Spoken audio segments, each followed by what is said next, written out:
All right, so I am disassembling the control valve here for the center link. Just trying to get it all disassembled, ready to go. Gonna undo these here. I did take the roll pin out.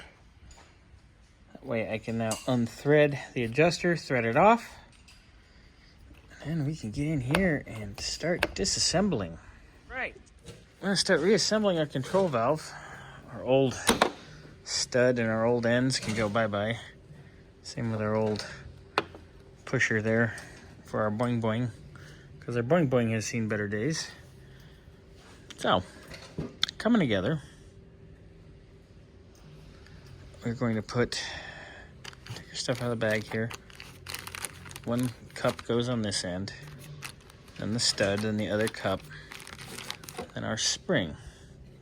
And our spring locates like this, and then this puts preload like that. Then that part's done. Then the hydraulic part comes together. Yay, hydraulics. Fun.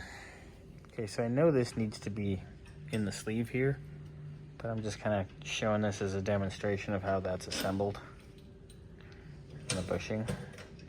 Not too shabby. And then this guy threads into this guy. So I'll put it all in here, and away we go, as the kids say. All right, getting that reassembled. Gotta put the sleeve in, gotta put this end in. That gets slid into here once this is finished being assembled. Fun, fun. It says, fun, fun, fun till Daddy took T-Bird away. So I'm assembling that.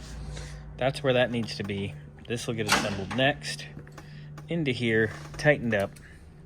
Then that goes through here, and away we go, boys and girls. Look at that. Done. Pretty. Look at that shit. Pretty nice. I like doing that. That was nice. That was actually kind of cool. All right. We're going to go see what Xander's done.